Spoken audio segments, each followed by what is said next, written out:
गाडी किती जरी जुनी असली ना तरी तिला नवीसारखी आणि माणसात आणायचं काम फक्त वॉशिंग सेंटरवाल्यालाच जमणार आहे। कारण मित्रांनो, ह्या गाडीला इतकं मेहनत घ्यायला लागलेली आहे की तुम्ही विचार नाही करू शकणार की आपण ह्या गाडीचं काय होती आणि काय बनवली। तर चला तर मित्रांनो, तुम्हाला दाखवतो की आज आपल्याकडे ही गाडी आली आहे ब्रेझा, आणि ह्या ब्रेझा गाडीचा आपण काय पायलट केलेला आहे आणि काय ह्या गाडीची हालत होती हे तुम्हाला दाखवणार आहे। तर मित्रांनो, हे तुम्ही पाहू शकता की गाडीचं एक्सटिरियर आहे ते पूर्ण चिखलानं माखलेलं आहे। आता पावसाळा संपून गेला आहे पण ह्या गाडीमध्ये इतका चिखल आला कुठून? कच्च्या रस्त्यानं गाडी चालवली आणि गाडीची अशी हालत झालेली। गाडी गेली होती रायगड फिरायला, पण रायगडावरून येताना चुकीच्या रोडनं येताना ह्या गाडीचा अशी हालत झालेली। पूर्ण मडगाड जे आहे, तुम्ही मागचं मडगाड पाहू शकता की हे मडगाड आहे ते कापडी मडगाड आहे।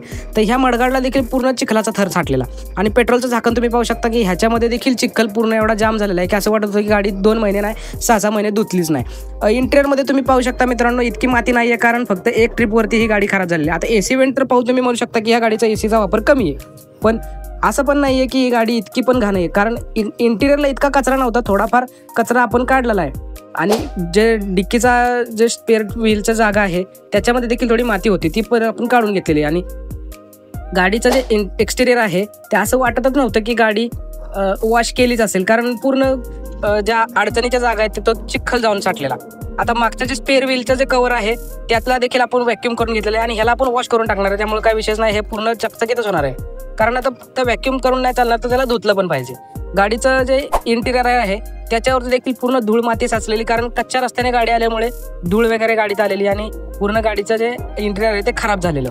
ह्याच्यामध्ये तुम्ही पाहू शकता की गाडीच्या पूर्ण फॅब्रिकमध्ये देखील कचरा साठलेला आहे, माती धूळ हे सगळं जाम झालेलं आहे आणि ते आपल्याला काढून घ्यायचं। ते आपण आता वॉशिंगच करून टाकणार आहे, पूर्ण डोअर आहे ते पूर्ण वॉश करून टाकणार आहे आपण। पूर्ण गाडीचं इंटिरियरमध्ये देखील पाणी मारणार आहे आणि ह्या पाणी मारण्यामुळेच गाडीचं जे इंटिरियर आहे ते चकाचक होणार आहे। फ्रंट डोअरला देखील तशीच हालत आहे, पूर्ण गाडीमध्ये धूळ वगैरे आहे। तुम्ही पॉवर विंडोचे बटन पाहू शकता, त्याच्यामध्ये देखील माती आलेली आहे। स्पीकर ग्रिल देखील पूर्ण जाम झालेली दिसते आणि अशा पद्धतीनं गाडीचं इंटिरियर खराब झालेलं आहे।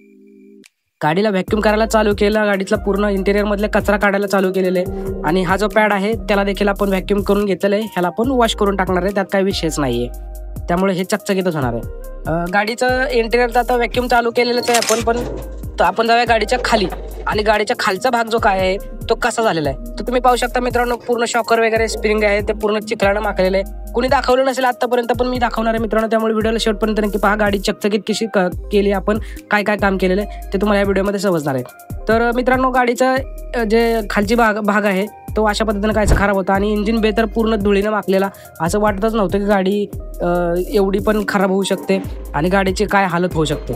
तर मित्रांनो, आपण आता गाडीचा व्हॅक्यूम राहिलेला होता तो आता व्हॅक्यूम करायला घेतलेला आहे। पूर्ण रिअरचे सीट खाली जेवढा पण माती वगैरे साठलेली ती देखील आपण साफ करून घेतली, कारण लेदर लॅमिनेशन नाहीये, जे फॅब्रिक असतं ते फॅब्रिक कुशन ते तेवढंच होतं, त्यामुळे त्याच्यामध्ये माती वगैरे जास्त निघत नाहीये, कारण फॅब्रिक असल्यामुळे धूळ वगैरे पकडून ठेवतं ते।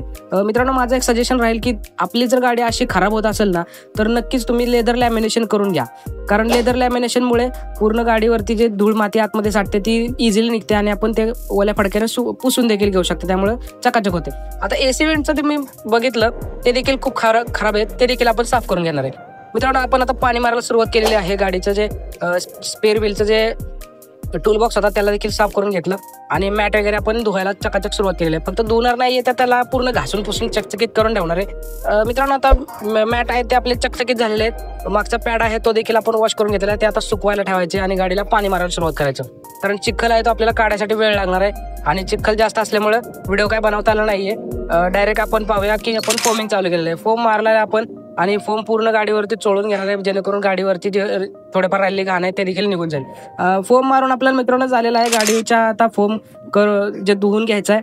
आणि तुम्ही पाहू शकता मित्रांनो, गाडीचं कसा उन्हामुळे गाडी चमकायला लागलेली आहे, कारण जे ऊन होतं ते इतकं पण असं काय ऊन नव्हतं, ढगाळ वातावरण असल्यामुळं जास्त एवढं उन्हाचा त्रास नाही झाला। आणि आपण आता गाडीला सुकवायला सुरुवात करूया, पूर्ण काचा वगैरे आपण पुसून घेऊया आणि इंटिरियर तुम्ही पाहिलं तर आपण गाडीला आतमधून देखील पाणी मारून घेतलेलं आहे, कारण धूळ इतकी होती, माती इतकी होती की ती आपल्याला असं सहजासहजी पुसून निघणार नव्हती, त्यामुळे आपल्याला शॅम्पू वगैरे लावून गाडी आतमधून देखील चोळून घ्यायला लागलेले आहे। रिअरला तुम्ही पाहू शकता की जे स्पेअर व्हीलचं जे जागा आहे त्याला देखील आपण पाणी मारून घेतलेलं आहे, कारण माती वगैरे तिथं देखील होती, त्यामुळे ती पण चकाचक झाली पाहिजे. आपण कुठलीच गाडी अशी सोडत नाही ज्या गाडीचं आपण स्पेअर व्हील काढून स्पेअर व्हील देखील धुवून टाकतो.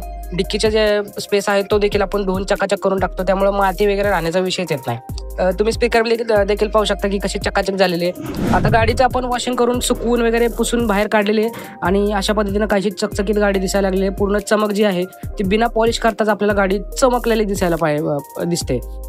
गाडीचं इंटेरियर तुम्ही पाहू शकता की कसं सुकवून वगैरे घेतलेले आपण पूर्ण पुसून वगैरे. पॉलिश नाही केलेली गाडी, कारण पॉलिशची काय गरज नव्हती, त्यामुळे आपण बिना पॉलिश करता ठेवलेली आहे. मागे रिअरला देखील पाहू शकता कसं चकाचक दिसतंय, कारण आपण गाडीची वरती इतकी मेहनत घेतलेली आहे, त्यामुळे गाडी नक्कीच आपल्याला चकाचक झालेली पाहायला भेटणार आहे. इंटेरियर तुम्ही पाहू शकता की गाडीचं डोअर पॅड आहे त्याचं कसं चकचकीत दिसायला लागलं, कारण धूळ माती होती ते सगळं आपण काढून घेतलेलं आहे. अशा पद्धतीनं काहीसे इंटेरियर एवढं चमकतंय ना मित्रांनो की वाटतच नाही की गाडी इतकी घाण होती आणि एवढी चमकायला लागलेली की ही अक्षरशः आमच्यासाठी एक चॅलेंजिंग होतं की गाडी आपण ही एवढी भारी काढू शकतो. त्यामुळे आमच्यासाठी हे नॉर्मल आहे मित्रांनो, कारण आम्ही रोजचं हे आमचं कामच आहे. मित्रांनो, आपण असेच व्हिडिओ आपल्या चॅनलवरती पोस्ट करत असतो, त्यामुळे आपल्या चॅनलला सबस्क्राईब नक्की करा. व्हिडिओ आवडला असेल तर लाईक देखील करा आणि पुन्हा अशाच नवीन आपण व्हिडिओ आपल्या चॅनलवरती पोस्ट करत राहतो, त्यामुळे सबस्क्राईब नक्की करा. धन्यवाद.